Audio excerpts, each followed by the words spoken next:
Thank you so much for joining my YouTube channel. We are continuing our series, Do You Need Peace?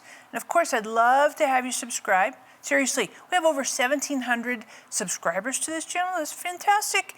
And the reason I want you to subscribe is not just for a number, but more so because what this will do for you, how it helps you. And so I try to keep things practical and biblically grounded, but also extremely relevant and accessible so you can get your hands around it and deal with stuff that's very common for you in your day-to-day, what's going on.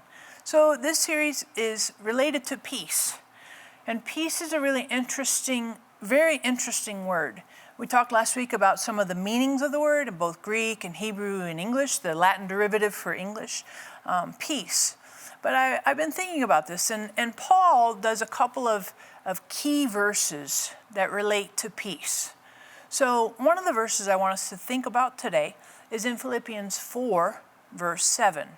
And I love this verse. It's always kind of resonated in my heart. And in Philippians, Paul is using the word for peace, eirene. It's a Greek word meaning peace. And again, just to remind you, in the Greek, it means to join together, to make whole, bringing parts together to make complete. So that's what it means, eirene means in the Greek. But Paul says this. In verse 7, he says, Philippians 4:7 says, the peace of God, which surpasses all comprehension, will guard your heart and your mind in Christ Jesus. The peace of God. And I appreciate the things, I just want to break this verse down for us a little bit. And I think it's very, very relevant for you and me today. Because we have a lot of things that cause us to be unsettled, to have an absence of peace. You know, if we read the news, we do the Twitter stuff, we look at some things on Insta or maybe on TikTok, and that's kind of funny, got lots of funny stuff there. But sometimes I think we go through life and we're distracted with squirrels, and this is going on, we got traffic, we got deadlines, we got pressures, we got work stuff, we got schools, expectations, you know, we're maybe hitting the end of the semester, so we got finals coming up, you're like, yeah, don't remind me of all that.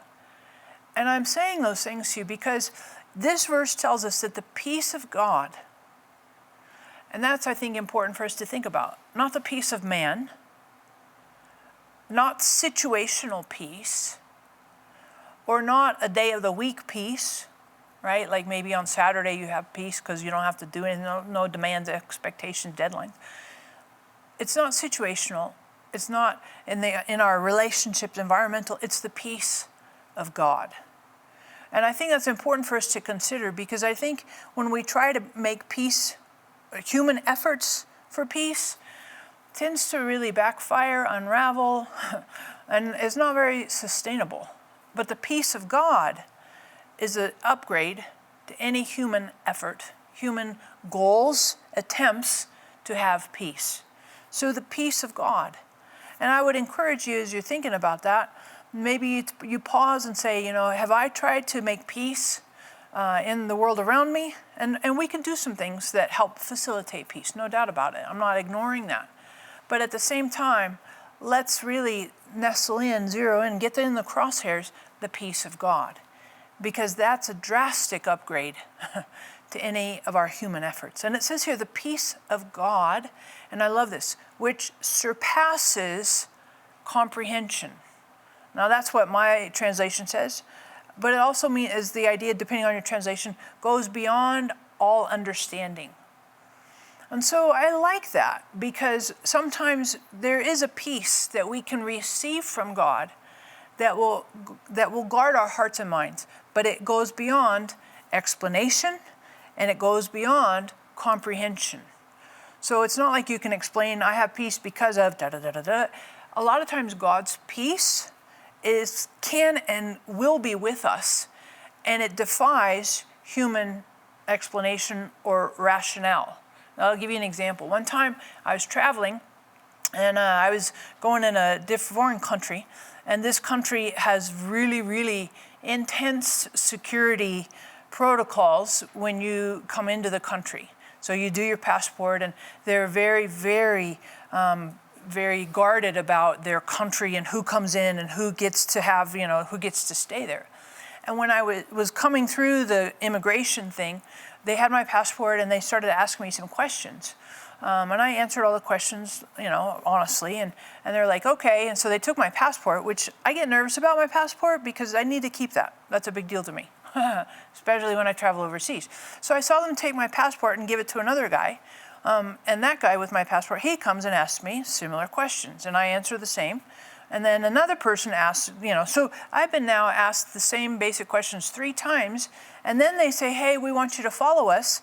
And they took me to another building, and I could tell they were unhappy with me, and something was wrong. They didn't trust me. There was, there's a lot of questions, and there's different language, so I don't know what they're saying. And they kind of leave me out here. And initially, I thought about it. I was like, ooh, this could make me nervous, chew my nails. And I'm sitting here and I'm waiting. I don't have my passport. And I could get anxious, worried, upset. They can put me in jail. I'm by myself. All these things. But I didn't have any of that. That would be the natural course of my thinking. But inexplainably, right, I had peace in my soul. I was very settled. I was very content, and I was absolutely, and it was, I know beyond the shadow of a doubt, it was the peace of God, which surpasses all understanding. That was with me in that time. And there was about 2, maybe 3 hours of this uncertainty. Where's my passport? And they're asking me questions, and they did some extensive searching, and no more details needed. But it could have been very, very unsettling, and I could have gotten unraveled and cried, all that, But I didn't have that. I had this, and at one point I was like, you're not jittery. And I was like, yeah, that's right, I'm not. And I knew this is the peace of God. And and I was like, you should be, but you're not. So this goes beyond explanation. It defies logic and rationale. And it was guarding. The peace of God was guarding my heart and my mind. And I like this word guard because in the Greek it's phroe, I never quite say it right, phroureo. Like, yeah, it's tricky, phroureo. And I like it because it's the idea of guard, to watch, to protect, to keep locked up as a prisoner. And I found that interesting because it's like God's peace will guard, will protect your heart and your mind.